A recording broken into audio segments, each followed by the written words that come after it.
jenengan semua ini adalah teladan bagi masyarakat Jawa Timur, karena kita harus mengatasi COVID-19 dengan membangun imunitas bersama melalui vaksinasi.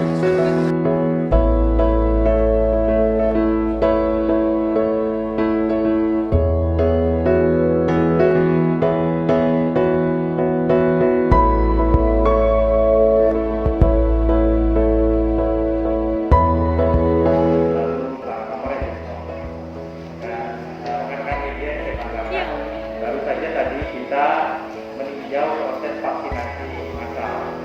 Kenapa ini menjadi sangat penting?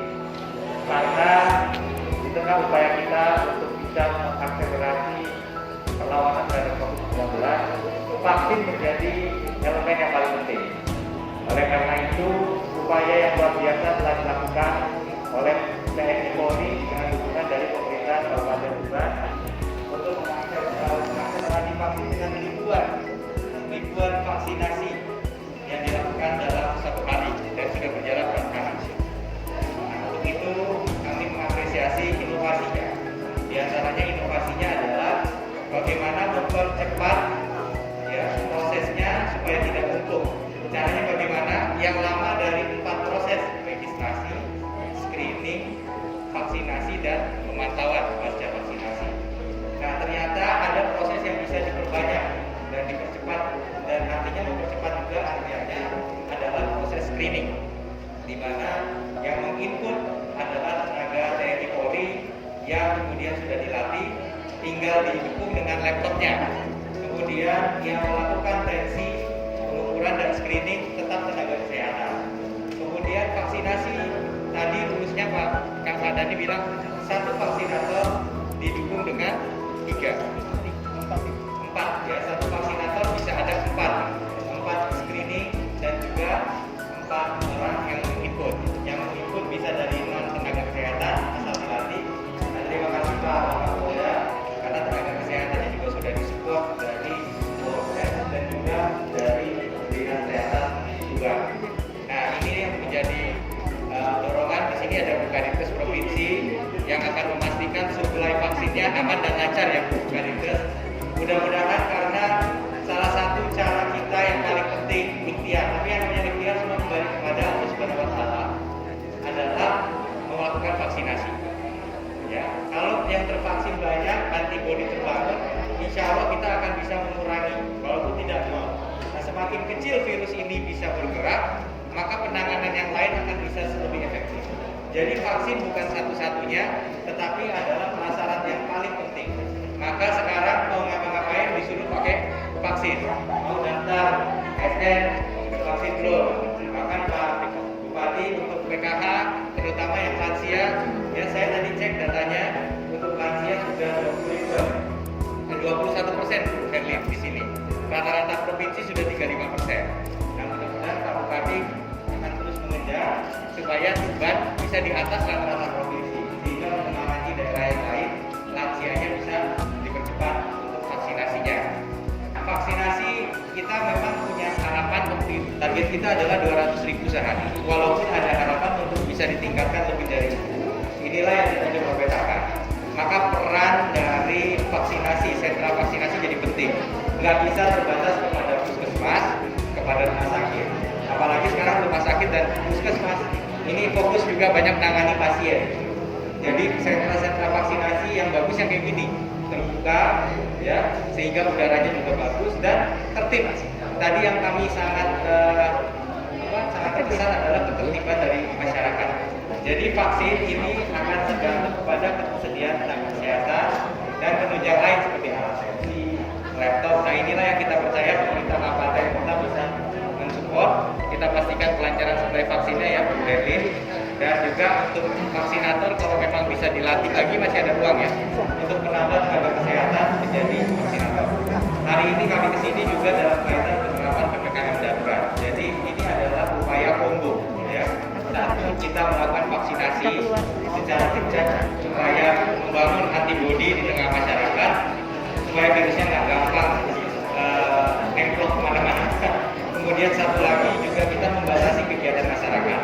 Hari ini kita keliling ini hari pertama, kita akui masyarakat masih perlu diberi penegasan dan pencerahan mengenai PPKM darurat, ya. Jadi bahwa memang makan di tempat tidak boleh, ya. Kemudian memang kegiatan-kegiatan yang sifatnya tidak esensial itu apa? Kegiatan yang benar-benar memang masyarakat butuh seperti layanan telekomunikasi, perbankan itu esensial. Yang kritikal adalah layanan seperti tentunya energi, kesehatan dan lain sebagainya.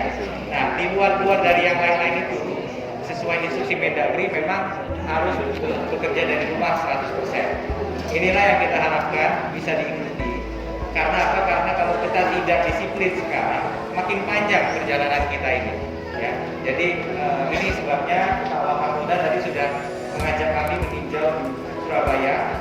Kemudian kita sekarang ke Tuban untuk melihat pelaksanaannya. Nanti Pak Bupati akan mengajak kita ke titik di Plumpang untuk kemudian kita meninjau pelaksanaan PPKM darurat di sana. Jadi pasar esensinya jam 8 itu tutup, itu aturannya. Pusat perbelanjaan harus pasar maksimal jam 8, kapasitasnya 50%. Nah ini juga tantangannya Pak Bupati. 50% itu kita harus tahu kapasitas pasar itu berapa. Ya, misalnya pasar di Kecamatan Plumpang tadi itu pasarnya berapa kapasitasnya, kemudian pintu gerbangnya mana yang harus ditutup, mana yang boleh dibuka supaya bisa terpantau yang datang berapa orang. Nah, dini hari semalam dibahas dengan Bu Gubernur, ada pasar-pasar induk yang memang harus beroperasi lewat 00.00 ya, lewat tengah malam, itu hitungannya pagi lagi. Jadi hitungnya dari pagi. Kita nggak bilang pasar itu boleh buka jam berapa, tapi tutup jam 8. Jadi kalau pasar beroperasi di atas jam 8 sampai setengah malam itu artinya dia melanggar instruksi Mendagri. Tetapi lewat dari itu hitungannya sudah pagi, ya.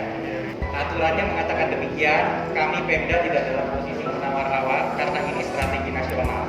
Ini perjuangan Indonesia untuk mengatasi COVID yang mana Jawa Bali jadi epicentrumnya saat ini. Yang jelas kita tahu bahwa pada saat musim Lebaran misalnya ada juga memang yang melakukan perjalanan di luar dari waktu-waktu mudik yang kemudian ini juga menimbulkan potensi. Ada juga memang potensi varian baru ya yang sudah terdeteksi di beberapa titik yang lebih cepat menular. Nah ini variasi, tapi yang juga tidak kalah penting, vaksinasi jangan membuat kita lengah. Sudah divaksin seperti kata Pak Wakapolda tadi bukan berarti tidak bisa menjadi pembawa virus. Ya, seorang yang sudah divaksinasi masih bisa terkena walaupun mungkin antibodinya bisa melawan.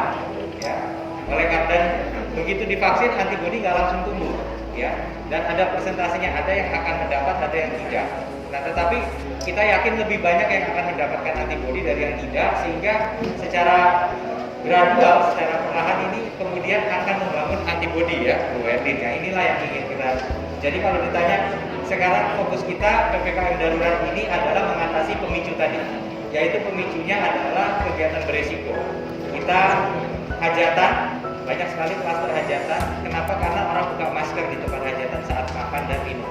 Maka sekarang kita harap KUK bersama Pak Bupati, semua yang mau nikah kalau penghulunya datang, kemudian tempat itu tidak sesuai dengan protokol, ya mohon maaf ditunda dulu. Ya, kira-kira demikian.